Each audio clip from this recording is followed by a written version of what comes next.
Шинжээчийн цаг хөтөлбөрийг Голомт банк үзүүлж байна. Сайн байцгаана үзэгчдээ. Өнөөдрийн шинжээчийн цагийн дугаартаа тавтан байрал. Өнөөдөр студид шинжээч цацрал болон шинжээч Ананжин миний бие нэгэн сонирхолтой сэдвийн хүрээнд танилцуулга хийхээр бэлэн болсон байна. Тэгэхээр өнөөдрийн танилцуулга сэдэв маань одоо яг 2025 онд маш олон зөвхөн Монгол төдийгүй олон улсын эдийн засагчдын шинжээчдийн гол анхаарлын төв болоод байгаа Хятад улс байна. Яагаад тэгэхээр олон улсын нөхцөл байдал дээр одоо геополитикийн тодорхойгүй байдлаас гадна бий болоод байгаа нөхцөл байдал нь юу вэ гэхээр одоо тарифтэй тэгээ худалдааны сөрөг байдал байна. Энэ улсад бол Америкийн нэгдсэн улсын гол анилж байгаа улс нь бас Хятад болчиход байна. Тэгэхээр Хятадын эдийн засгийн нөхцөл байдлыг судлах гэдэг маань өөрөө Монгол улсад бол маш одоо нөлөөлөл өндөртэй учраас энэ талаар ер нь яг эдийн засгт нь юу болоод байна. Хятад улс маань өөрөө гадаад нөхцөл байдлаас гадна дотооддоо ч гэсэн эдийн засгийн хүндрэлтэй байгаад байгаа. Энэ нь сүүлийн 5 жилийн хугацаанд үргэлжилж байгаа байхгүй. Тэгэхээр хэдүүлээ энэ талаар илүү дэлгэрэнгүй танилцуулга хийе. За Хятад улсын хувьд гэх юм бол одоо энэ жилийн үеийн гол онцлог нь гадаад эдийн засгийн нөхцөл байдал бол маш хурцснаас үүдээд эдийн засгт нь бас тодорхой хэмжээний нөлөө үзүүлж байгаа тийм. Тэгэхээр яагаад ер нь бол Хятад улсыг гадаад эдийн засгийн нөхцөл байдалтай дэлхийн эдийн засгтай холбож ярих гэдэг юм бэ гэхээр Хятад улс маань өөрөө дэлхийн нийт дотоодын нийт бүтээгдэхүүний 20 орчим хувийг эзэлдэг маш том эдийн засгтай тийм хүчирхэг улс байгаа. Тэгэхээр тухайн улсын эдийн засгийн өсөлт хөгжөөл тэгээд бүтээн байгуулалт мөн одоо гадаад эдийн засгийн нөлөөллөөс бий болж байгаа унарт нь ч гэсэн дэлхийн эдийн засагт шууд болон шууд бус нөлөөтэй байгаад ирдэг. Тэгэхээр за одоо энэ график дээр болоод ирэх юм бол ерөнхийдөө олон улсын эдийн засгийн нөхцөл байдлыг бол тодорхой бус байдлын индекс бол яг энэ графикт бол харагдаж байгаа тийм. Тэгэхээр тодорхой бус байдлын индекс гэх юм бол 2025 оны нөхцөл байдалд бол маш өндөр түвшинд хүрсэн. Гэтэ тодорхой бус байдлын индексийг яг олон улсын түвшинд яаж хэмждэг вэ гэдэг нэг сонирхолтой байгаад ирж байгаа. За энэ хэмжилтэнд болоод ирэх юм бол Economist Unit Intelligence байгууллагуудаас одоо олон улсын тайлан дээр тодорхой бус байдал гэдэг үг хэр олон давтамжтай дурддагцнаар нь хэмждэг гаргадаг үзүүлэлт. Тэгэхээр өмнөх одоо үзүүлэлт буюу одоо Америкийн нэгдсэн улс Хятадын худалдааны хурцлт байдал ганцхан энэ жил биш 2017 онд ч гэсэн Дональд Трамп ерөнхийлөгч болж байхад бий болж исэн тийм. Тэгэхээр мөн цаашлаад COVID-19, Оросын албаны улс Украины дайнтай холбоотой нөхцөл байдлуудад ч гэсэн тодорхой бус байдал тодорхой хэмжээнд байсан. Гэхдээ яг энэ жилийн нөхцөл байдал гэх юм бол маш олон улсад энэ нөлөө үзүүлж байгаа учраас тарифын нөлөө байгаа учраас энэ одоо хамгийн өндөр цэгтээ хүрсэн байгаа. Тэгэхээр за яг тоо үзүүлэлтүүд маань өөрөө тодорхой бус байдлын индекс нь тоо үзүүлэлт буюу яг эдийн засаг санхүүгийн нөхцөл дээр худалдааны тоо үзүүлэлтүүд бол ил болж ирдэг. Тэгэхээр одоо худалдааны нөхцөл байдал муудснараа өөрөө олон улсын эдийн засгийн хүлээлтүүд маань ямар байгаа вэ гэдгийг харах юм бол яг дэлхийн нийт эдийн засгийн өсөлтийн хүлээлт маань өөрөө өмнө жил нэг 3% одоо 3.3% байсан бол энэ жилийн хүлээлт бол 2025 онд 3% өсөлттэй, эх жил бол 3.1% өсөлттэй бол байхаар хүлээгдэж байгаа. За нөгөө талдаа Америкийн нэгдсэн улс гэх юм бол бүр өмнө жил гэх юм бол 2.8% эдийн засгийн өсөлт байсан бол энэ жил бүр 1.9% болж буурах хүлээлттэй. За нөгөө талд тэгвэл Хятад улсын хувьд гэх юм бол өмнө жил бүр хүлээлтээс давсан буюу 5% өсөлттэй бол гарсан сайн үзүүлэлттэй ч гэсэн нөгөө талдаа Хятадын эдийн засаг маань өөрөө потенциал түвшиндээ хүрсэн учраас нөгөө талдаа худалдааны эрсдэл болон үйл хөдлөх хөрөнгөний салбарын уналтаас шалтгаалаад эдийн засгийн өсөлт нь удаашрах төлөвтэй орчихсон. Тэгэхээр 2025 онд бол 4.8, дараа жил бол 4.2% бууралтыг үзүүлэхээр хүлээгдэж байгаа гэж хэлж болно. Тэгэхээр энэ дээр бас нэг ярих асуудал нь ер нь яагаад ингэж одоо тарифтэй худалдааны сөрөг байдал нь эдийн засгийн удаашралыг бий болгоод идэм бэ? Ямар яг ийм уялдаа холбоотойгоор схемээр яваад байгаа юм бэ те? Тэгэхээр бидний сайн мэдгээр бол ковид болсон. Ковидын үед бол эдийн засгийн удаашрал бий болчихсон те. Тийм ч учраас одоо Монгол улсад хамгийн тод жишээг бол 10 их найдын бодлого гэдээ бид нар сайн санаж байгаа те. Тэгээд тухайн үедээ төсвийн одоо тэлэх бодлого баримтлаад эдийн засгаа дэмжинэ гэд. За тэгээ манайд ч гэсэн бодлогын хүү 6% болтлоо буурч исэн. Тэгэхээр төсөв мөнгөний ингээд зөвлөн бодлого баримтлагаар эдийн засагтаа нэг талаас эдийн засгийг дэмжих гэсэн нөгөө талаасаа инфляцийг хөрвүүлчихдэг тийм. Тэгэхээр бидний араас нь авсан арга хэмжээ байсан гэхээр Монгол төдийгүй тий одоо Америк ч гэсэн хэдэн удаа бар 11 удаа дараалж бодлогын хөвгөө өсгсөн. Одоо тэгээд бид нар юу хүлээж исэн бэ? 25 он шинжээчдийн хүлээж исэн бэ гэхээр одоо эдийн засгийн өсөлтөө буцаагаад одоо нэмэгдүүлэхийн тулд энэ бодлогын хөвгөө бууруулах баха. Тэгээд мөнгөний зөөлөн бодлого баримтлахаа гээд байж исэн боловч 25 онд юу болсон гэхээр Америк улс өөрөө тарифын бодлого баримтлаад гадаадаас одоо за шууд хятадаас гэж хэлчихэ тий. Хятадаас хямдхан бараа бүтээгдэхүүн авдаг байсан байлаа гэж бодоход тэрийгэ тариф гэдэг чинь зүгээр л $100 за 100 юанаар ч юм авч байгаа бүтээгдэхүүнийг 120 юан болгочихж байгаа л гэсэн. Одоогийн байдлаар нэг 30% тарифтай тэгээд нэмэгдээ явцсан тий. За тэрийг бол дараагийн слайдууд дээр ярих бах. Тэгэхээр ингээ үнэтэй болчихж байгаа учраас яах нь инфляц хөрөгдөх нь инфляц хөрөгдөхөөр мөний хатуу бодлого баримтлана. Мөний хатуу бодлого гэдэг чинь нөгөө эдийн засгийн өсөлтийг хойноос татаад байгаа гол удаашруулад байгаа шалтгаан болоод байгаа гэдэг нэг юм схем нэг уялдаа холбоотой байх нэ. За тарифыг бол түрүүнд дурдлаа тий. Тэгэхээр одоогийн нөхцөл байдалд бол олон улсын нэг газрын зураг дээр бол харагдаж байна. За энэ графиктлаад ирэнгүүт ерөнхийдөө 10-аас 60% тарифын түвшинг бол өнгөөр илэрхийлчихсэн байгаа. Тэгэхээр ерөнхийдөө илүү улаан хөрөнгөтэй байх юм бол өндөр тарифын хувь хэмжээтэй, бүдэг байх юм бол нэг тарифын хувь хэмжээ нь 10-аас 20% орчимтой хэлбэлж гин гэж хэлж болж байгаа. За тэгэхээр Дональд Трампын тарифын бодлого маань өөрөө ерөнхийдөө бол тодорхой хэмжээгээр суйлуулчихсан одоо улс оронд тогтоосон тариф байгаа ч гэсэн нөгөө талдаа яг ингээд сүрдүүлэх байдлаар тодорхой хэлэлцээрд хүрэхийн тулд би тэрийг 100% тарифыг тогтоон шүү гэж эхлээд бодлогоо олон нийтэд зарлчаад тэрнийх нь одоо олон нийтийн хүлээлтээр бий болж байгаа нөхцөл байдлыг азанж агаад нөгөө талаас ямар хариу арга хэмжээ авах уу гэдгээс нь шалтгаалаад тарифа тогтоох байдлаар ингэж зах зээл дээр суурилсан одоо бодлого явагдаад байгаа. Хариу үйлдэл дээр. Тий, хариу үйлдэл дээр суурилсан. Тэгэхээр нөгөө талдаа Хятадтай жишээ нь гэхэд бол 4-р сард бол тий Хятад ч гэсэн нөгөө талдаа Америк нэгдсэн улсын тарифын бодлогоос бол хариу арга хэмжээ авна. Бид нар ч гэсэн харилцаа адилхан өндөр тариф тогтооно гэсэн шийдвэр гарсан. Тэгэнгүүт одоо 4-р сар тогтоосон 125% тариф нөгөө талаас 145% тарифыг бие биендээ тогтооно гэжсэн бол тодорхой хэмжээнд хэлэлцээр түрэхийн тулд тэрийгэ 90-90 хоногоор 5 сард нэг сунгаад 8 сар болгосон. Тэгээ 8 сар дахид сунгаад 11 сард тэгвэл 11 сар хүртэл хойшлуулчихсан байгаа. Тэгвэл яг одоогийн нөхцөл байдлын тарифын хувь хэмжээ гэх юм бол Хятад дээр нэг 30 орчим хувийн тарифтай байгаа. Нөгөө талаас Хятад Америк нэгдсэн улс тогтоосон тариф нь 10 орчим хувьтай. За тэгвэл ганцхан Хятад гэлтгүү одоо Энэтхэг, Казахстан, Европын холбоо, Канада, Мексик, Бразил зэрэг орнуудад ч гэсэн тодорхой хэмжээний өндөр тарифын одоо хувь хэмжээ явагдаж байгаа. Тэгэхээр гол зорилго нь юу юм бэ гэхээр нэг талдаа Америк нэгдсэн улсад тарифтай байх талаар түүхийн эдийн үнийг буулгах зорилготой байж болж байна. Нөгөө талдаа Оросын дайныг зогсоох зорилгоор одоо Энэтхэг зэрэг улсууд дээр болоод ирэнгүүт Оросын дайныг санхүүжүүлээд байгаа тэр гол нефтийн бүтээгдэхүүнийг нь болиулах зорилгоор Энэтхэг дээр 50% одоо бараа бүтээгдэхүүн дээр нь тариф тогтоосон юм бодлогууд ч гэсэн явж байгаа. Тэгэхээр ганцхан энэ худалдаа гэхээс илүү нөгөө талдаа одоо олон улсын зах зээл дээр гол тоглогч болоод идэг түүхийн эдийн үнийг бууруулах, аль эсвэл өсгөх зорилготой, нийлүүлэлтийг бууруулах хэсэг тийм олон талын зорилгоор энэ тарифын хувь хэмжээ явж байгаа гэж хэлж болж байгаа. Тэгэхээр одоогийн байдлаар бол Хятад дээр тавьсан тарифын хувь хэмжээ нь 30 орчим хувьтай. Гэхдээ одоо саяхан бас 10 сарын 10-нд дахиад Дональд Трамп 100% нэмэлт тариф би тогтооно гэсэн одоо сүрдүүлгийг бол хэлчихсэн баг. Гэтэл хэдийн бол тогтоогоогүй. Тэгвэл үүний учир шалтгаан бол яагаад вэ гэдгийг бол хэдүүлээ авч үзье тий. Шинжээчийн цаг хөтөлбөрийг Голомт банк үзүүлж байна. За яагаад гэх юм бол ерөөхдөө 10 сарын 10 тогтохдоо нөгөө нэг Хятад улс маань өөрөө Ши Жинпин болон Дональд Трамп уулзахын яг 7 хоногийн өмнө Хятад улс өөрөө яг ховор одоо үнэт одоо металл дээрээ ерөөхдөө дотоод үйлдвэрчтэй газрын ховор элемент дээрээ экспортын хязгаарлалт болон одоо зарим одоо гадаадад уулуурхаа эрхлэх тэр юуг нь бол зогсоосон байгаа даа өөрсдийнх нь дотоод үйлдвэртэй хамгаалахын тулд. Тэнгүүд нөгөө талаас Америк нэгдсэн улс энийг нь өөрөө шантааж буюу яг энэ Дональд Трампын тарифын арга хэмжээнээс одоо эсрэг хариуцлага гэж үзээд нөгөө талаас Америк нэгдсэн улс 100% тарифыг бид нар тогтооно гэсэн юм сүрдүүлгийг бол хэлсэн байгаа даа. Тэнгүүд нөгөө талаа Хятадын зүгээс бол энийг зүгээр л дотоод тэр технологи болон стратегийн нөөцийгөө хамгаалт гэж бол үзсэн байгаа даа. Тэгэхээр Хятад улсын зүгээс бол Америк нэгдсэн улсыг одоо утга учиргүй ерөөхдөө юм сүрдүүлгийг бол явуулаад байна. Бид нар зүгээр л яг энэ газрын хавар элемент болон энэ стратегийн нөөцийг хамгаалах бодлого хэрэгжүүлж байна гэсэн юм гол санаа бол яваад байгаа. Гэхдээ одоогоор бол тарифын одоо 100% тариф бол ерөөсөө оногдоогүй. Одоогийн хэмжээгээр буюу 30% тарифын яваад явж байгаа гэсэн үг.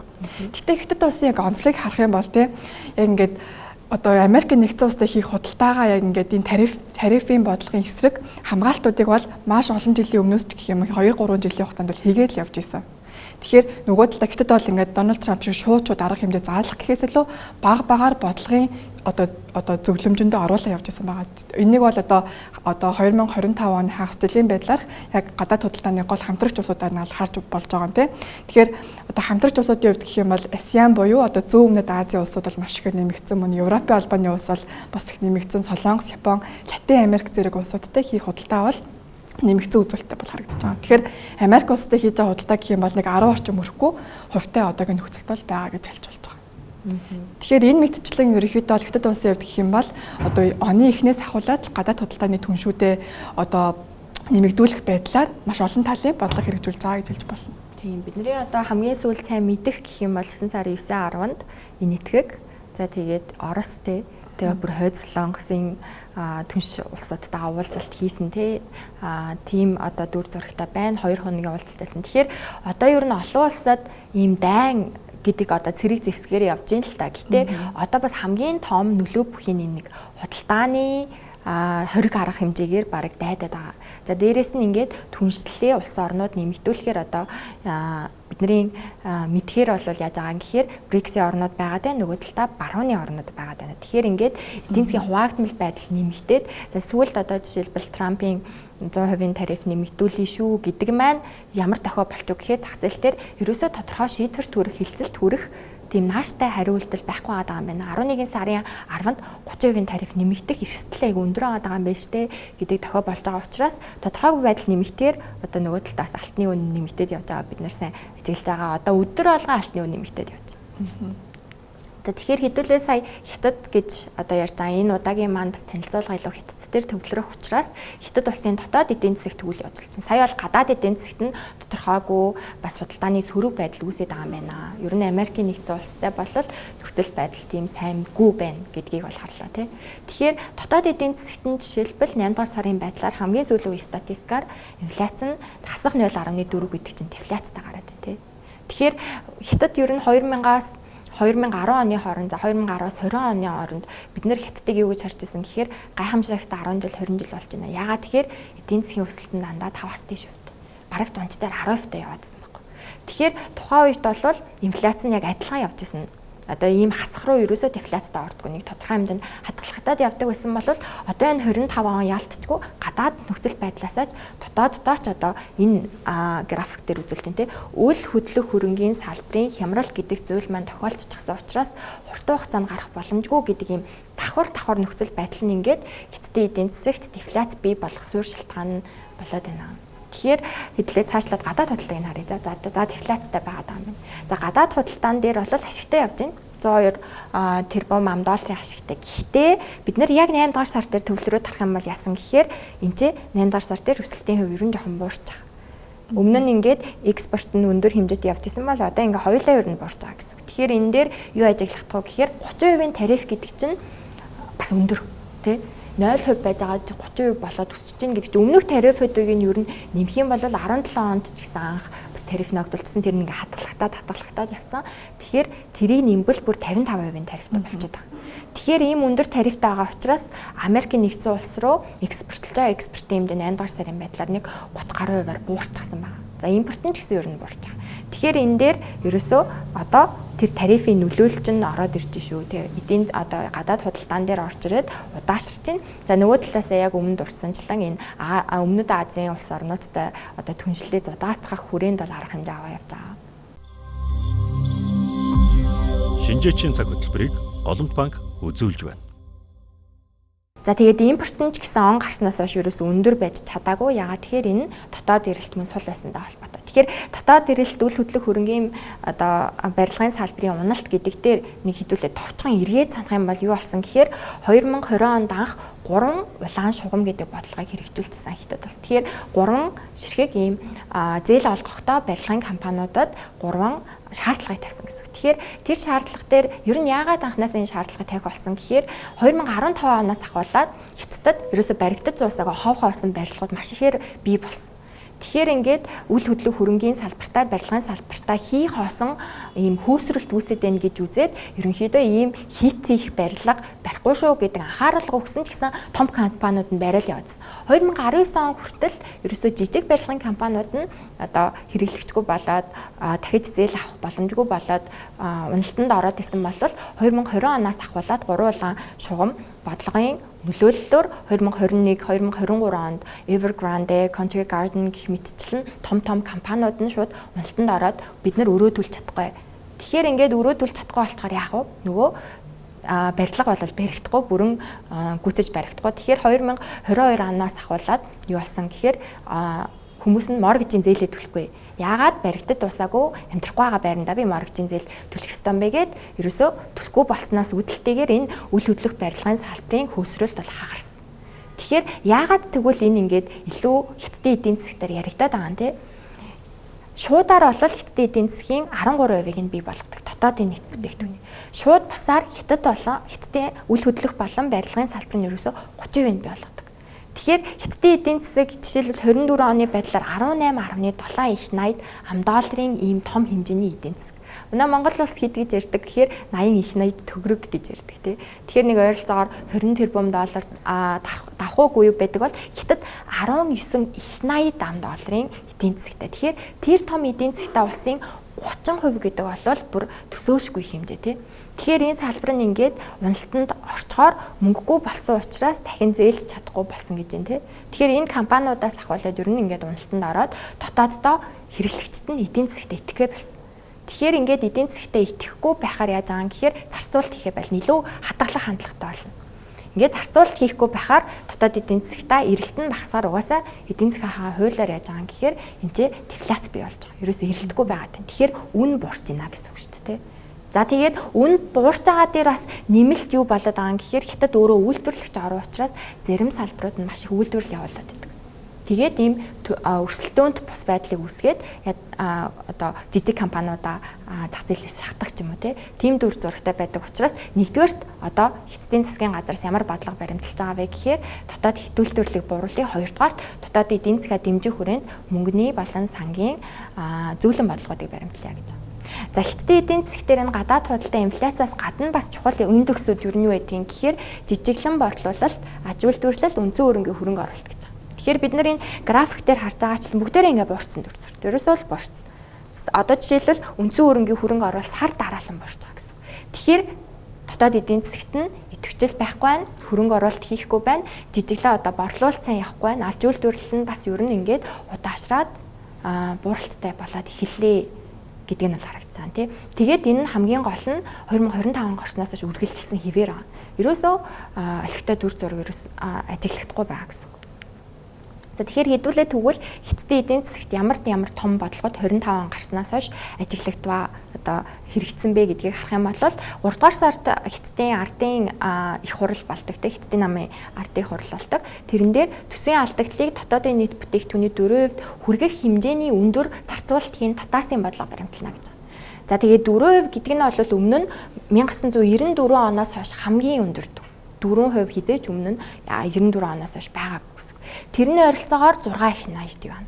Тэгэхээр тийм хэмжээний засгийн газрын зардал гаргана гэдэг маань өөрөө хятад улс энэ дотоодын эдийн засгийн идэвхжил муу байгааг ерөөсөө айгүй чухлаар авч үзэж байгаа гэдгийг нэг илрэл. За 5 дугаар сараас ахуулаад Төв банкнаас нь ч гэсэн зөөлөн бодлого баримтлаа яасан гэхээр репо хүүг бол 0.1%-аар буурлана. За тэгээ банкуудын заавал ялгах нөөц байна тий. Тэрийг 1.1%-аар буулгана гэдэг маань хятад өөрөө маш том эдийн засгт улс орон учраас тэрэн зах зээлтэй 1 их 80 юанийн одоо мөнгө урсгалыг нэмэгдүүлсэн. За үүнээс гарan 6 дугаар сард трейдинг програм гэж байгаа. Энэ дээр яаж юм гэхээр хуучин цахилгаан хэрэгслүүдээ одоо шинээр солих боломжтой арай нэг бага дүнгээр худалдаа авна гэсэн үг шинэ бараа бүтээгдэхүүн. Тэгэхээр ингээд маш олон төрлийн арга хэмжээгээр ерөөсөө дотоод эдийн засгаа дэмжих бодлого баримталж байна гэдгийг харж болж байна. За тэгээд 8-9 дугаар сард ч гэсэн мөн тусгай бондууд гаргаж байна. За дээрэс нь хөрөнгө оруулалтын төслүүдийг дэмжих хүрээнд бол бас зах зээлтэй ингээд зарцуулалт хийгээд явж байна гэж. Тэгэхээр эндээс бид нар юу дүгнж болох вэ гэхээр хятад улс бол үйл хөдлөл аваад эхэлчихсэн байна. Тэгэхээр энэ одоо хятадын эдийн засагт бий болоод байгаа дефляцийн дүр зураг бол ирээдүйд харьцангуй сайжрах магадлалтай. Гэхдээ хамгийн гол анхаарах зүйл нь бол гадаад зах зээлийн эрсдэл хүчин зүйл байгаа учраас ер нь дотооддоо бодлого боловсруулагчдын хувьд хүндрэлтэй нөхцөл байдал хийх үүсэж байна. Дотоодоосоо ч гадаадаасаа ч хүндрэлтэй тэм дүр зурагтай бий болоод байна гэдэг. За Монгол улсад нэг хамааралтайг нь харч тэ. Тэгэхээр хитүүлдвэрлэлийг бууруулах бодлого гэдэг маань ямар салбаруудад илүү төлөвөө явж байгаа юм гэхээр цахилгаан автомашин, за гангийн салбар, за тэгээд сүүлд бол нүүрс ороод ирсэн. За тэгээд мөн нарны хавтан, батарей гэх мэтчлэн одоо салбаруудад хитүүлдвэрлэл бий болдог. Тэгэхээр тэр хэтүүлдвэрлэлийг бууруулах хүрээнд засгийн газраас нь ийм арга хэмжээнүүд авна шүү гэд. За тэгээд эхэндээ бол 3 сараас ахуулаад дандаа төрийн өмчит компаниуд руу илүү чиглэсэн бодлого хэрэгжүүлчихсэн байна. Яагаад тэгэхээр төрийн өмчит компаниудад хязгаарлалт тавихад илүү төхөмтэй. Одоо яаж аан гэхээр 7 дугаар сараас бүр хүрээгээд хэлсэн. Тэгээд одоо хувийн байна уу төрийн байна уу хамаагүй бүгдэнд нь тодорхой салбаруудад ерөөсөө хэтүүлдвэрлэлийг бууруулах ёстой шүү гэд арга хэмжээ аваад явж байгаа. За хэтүүлдвэрлэлийг бууруулах хүрээнд сүүлд 7 дугаар сараасаас нүүрсний 7-8 дугаар сараас нүүрсний хит олборлтыг бууруулах хүрээнд авсан арга хэмжээ нь бол манай Монгол улсадаас нүүрсний үнийг тогтворжуулах нэг нөлөө үзүүлсэн. За тэгээд эх жил тэгвэл яах юм бэ гэдэгтэр одоо яг 10 сард болох гээд байна. 10 сарын 20-оос 23-ны хооронд хятадын 15 дахь 5 жилийн төлөвлөгөө гэж байгаа. Энэ төлөвлөгөөн дээр мууж болгоны төлөвлөгөө бас гарч ирдэг. Тэгэхээр тэрэн дээр манай Монгол улс илүү бас өвөр Монголын ирэх 5 жилийн төлөвлөгөөн дээр төвлөрөөд хараад чинжээчд илүү дүгнэлт хийвэл зохимжтой болчиход байна. За тэгэхээр хэдүүлээ сая нэг Монгол улсаа ярьсан юм чинь бас нүүрсээ нэг хятадтай холбоотой учраас ярьчээ те. За тэгэхээр хятадын нүүрсний зах зээл бол өөрөө том үйлдвэрлэгч орн гэдэг утгаараа 24 онд жишээлбэл 4.8 тэрбум тонн нүүрсийг хэрэглэсэн. За тэгээд тэрбум тонн нүүрсийнх нь 10% л импортоор оруулж ирдэг. За тэр нь нэг 543 сая тонн. За тэгээ коксч нүүрсний зах зээл нь ерөөсөө 122 сая тонн байдаг. Тэрэн дээр Монгол улс одоо өрсөлддөг буюу нийт энэ коксч нүүрснийхэн зах зээлийн 50% эзэлдэг гэж байна. За энэ дээр тэгвэл эхний 8 сарын байдлаар тэгвэл дүр зураг ямар байваа гэхээр хятадын кокс нүүрсний импорт ингээд эхний хэдэн сар ер нь буурсан харагдаж байна тийм. Ингээд буурсан байж байгаад сүүлийн саруудад өсөж байна. Яагаад тэгэхээр бодлогынхаа хүрээнд дотоод уурхайнууд нь хит олборлолт хийхгүй хаар гадаадаас илүү хямдхан нүүрс импортлох тэр хэрэгцээ нь эргэлт нь нэмэгдэж байгаа гэсэн. За тэгээ кокс нүүрсний үн сүүлийн саруудад тарсангүй ингээд тогтворч чинь ингээд нэлээд буурч явж байгаад тогтворчоод ирж байна. Энэ нь ч гэсэн Монгол улсад сүүлийн саруудад валютын зарцсангүй өсөхтэй ханш эхний 4 сард маш өндөр хэмжээнд 24 онтой харьцуулахад өндөр хэмжээнд бол суларчсан. Одоо бол тогтвортой байгаа даа тийм. Хэдтэй гэх юм бол яг Монгол Оросоос дийлэнх импортынхаа нүүрсийг авч байгаа тийм. Тэгмэд гол шалтгаан бол одоо хилээ хөвд ч гэсэн үнийн хөвд ч гэсэн хамгийн бас хямд нөхцөлийг санал болгож байгаа учраас нөгөө талдаа манад бас их давуу талтай гэж үлдэж байгаа. За тэгээд энэ дээр бол яг гарч ийн те сүүлийн саруудад ер нь нүүрсний зах зээлийн төлөв ямар байваа гэдэгтээ энэ дээр илүү дэлгэрэнгүй ярьсан байна. Шанси, Өвөр Монгол, Шинжаан зэрэг томоохон нүүрсний бүсүүдийг багтаасан тийм хяналт шалгалт хийгээд тэгээд 110%-аас одоо тогтоосон квотнаас илүү хэмжээнд үйлдвэрлэл явуулж байгаа бол үйл ажиллагааны төр зогсоох гэх мэтчлэн арга хэмжээ бол аваа явж байгаа юм. Одоо энэ дээр жишээ нь гэхэд бол үнийн хувьд гэх юм бол Монгол улс дунджаар нэг 63 ам доллараар бол зарж байгаа бол Орос албаны улс гэхэд бол үнийн хувьд бол 57 орчим хувиар илүү өндөр. Тэгээ Канада улс гэх юм бол 2.4 дахин их. Австрали улс ч гэсэн бас 2.4. Тэгээд Индонез ч гэсэн нэг 2-3 дахин их илүү өндөр үнэтэй байгаад байгаа тий. Тэгэхээр нэг талдаа манай Монгол улс гэх юм бол коксч нүүрс буюу маш сайн чанарын нүүрсийг хямд үнээр одоо экспортлж байгаа гэдэг утгаараа илүү одоо тийм ихтэд улсын үед бас давуу талтай. Нөгөө талдаа манай улсын үед гэх юм бол үнэ тогтворжуулах тийм нэг гол бодлого бас хэрэгтэй байгаад байгаа тий. Тэгээ сүүлийн сард тухайлбал 8 дугаар сараас үн бол харьцангуй 63 гэдэг чинь 7 дугаар сарын 60-тай харьцуулахад баг зэрэг өссөн байна. Одоо 9 дугаар сарын бас үн бол харьцангуй бас өсөлттэй гарах гэсэн хүлээлттэй байгаа. Шинжээчийн цаг хөтөлбөрийг Голомт банк үзүүлж байна. За тэгээд Монгол улсын хувьд бол мэдээж угаасаа гангийн коксч нүүрсний хэрэглээ бол яг гангийн экспорт, гангийн үйлдвэрлэлд голчлон хэрэглэгдэж байгаа тийм. Тэгэхээр одоо яг Хятад улсын хувьд гэх юм бол гангийн үйлдвэрлэлийн дүр зураг бол сүүлийн 5 жилийн хугацаанд бол ер нь тогтмол хэмжээгээр бол буурсан дүртэй байгаа. Тэгэхээр за 3 дугаар сард ч гэсэн ардын хурлаар нь яригдчихсан дээр гангийн үйлдвэрлэлийг бол нэг 2-4% орчмоор бол буурна гэсэн хүлээлтийг бол зарлчихсан байгаа. Тэгэхээр нэг талдаа ингээ урт хугацаанд харах юм бол одоо яг нүүрсний хэрэглээ буюу хэрэглээгээ багасгах нэг тийм том зорилт бол тавьчихсан байгаа Хятад улс тийм. Тэгэхээр мэдээж богино хугацаанд бол шууд хэрэгжүүлэх боломжгүй ч гэсэн урт хугацаанд одоо энэ гангийн үйлдвэрлэлийн одоо хувь хэмжээ бол буурж байгаа. Мөн нөгөө талдаа нүүрсний хэрэглээгээ ч гэсэн бууруулах гол зорилго бол тавиа явж байгаа. Олон улсад одоо тавьсан үүрэг хариуцлагынхаа хүрээнд гэсэн үг тийм. Тэгэхээр нөгөө талдаа одоо Хятад улсын хувьд гэх юм бол дотоод нүүрсний үйлдвэрлэл нь бол маш өндөр байсан учраас экспорт нөгөө талдаа нэмэгдчихсэн. Тэгэхээр одоо үйлдвэрлэл буурж байгаа ч гэсэн нөгөө талдаа одоо экспортын хэмжээ нь бол 2025 оны байдлаар бол 114 сая тонн болтол өсөх бол хүлээлттэй байгаа. Тэгэхээр одоо бидний хувьд одоо гол нөлөөлж байгаа шат амжилга нь түүхийн эдийн одоо бит хэмжээ болон үнээр дамждаг. Тэгэхээр мэдээж нүүрсний хэлийн үн бол энэ жил бол $70 орчим мөн эрхчлж гэсэн $70 орчим хувьцаа бол хэлбэлцэх дүртэй. Гэхдээ нөгөө талдаа бидний бас гол гаргаж байгаа одоо түүхийд болох зэсийн үн бол өсөх хүлээлттэй байгаа тий. Тэгэхээр Хятадын одоо саяны бодлогоор танилцуулсан юм дээр чинь сэргээгдэх эрчим хүчний эрэлт өсөж байгаа нөгөө талдаа үйлдвэрлэлийг нэмэгдүүлж байгаа учраас зэсийн экспорт бол манай эдийн засгийн хувьд ч гэсэн эрхчлүүлүүдэд бол гол нөлөө үзүүлэх тийм түүхийд бол байна гэдгийг бол харж болж байгаа. Тэгэхээр энэ мэтчлэг ерөнхийдөө Хятад улсын эдийн засгийн гол шийдвэрүүд маань өөрөө манай улсад бол түүхийн эдийн зах зээлээр дамжиж бол нөлөө тодорхой хэмжээгээр үзүүлдэг. Мөн цаашлаад олон улсын эдийн засгт бий болж байгаа тарифын нөлөө ч гэсэн импортоор орж ирж байгаа бараа бүтээгдэхүүний үнийг өсгөх байдлаар бол тодорхой хэмжээний нөлөө үзүүлэх бол эрсдэлтэй байгаа гэж хэлж болж байгаа. Тэгэхээр ерөнхийдөө Хятадын эдийн засаг бол маш тодорхойгүй байдлаар хүрээлэгдчихсэн ч гэсэн нөгөө талтаа одоо ирээдүйд бас засгийн газраас нь бодлого хэрэгжүүлээд явж гин гэдэг утгаараа энэ одоо тодорхойгүй нөхцөл байдал эдийн засгийн удаашрал нь одоо бүр дунд хугацаанд ч юм уу 2-3 жил үргэлжилнэ гэсэн бол хүлээлт байхгүй байна. Гэхдээ гэл тодорхойгүй байдал гадаад нөхцөл байдлаас л хамаарал өндөртэй байна. За ингээд энэ хүрээд бидний танилцуулга өндөрлөлт байна. Анхаарал хандуулсан та бүхэндээ баярлалаа. Баяртай. Баяртай. Шинжээчийн цаг хөтөлбөрийг Голомт банк үзүүлж байна.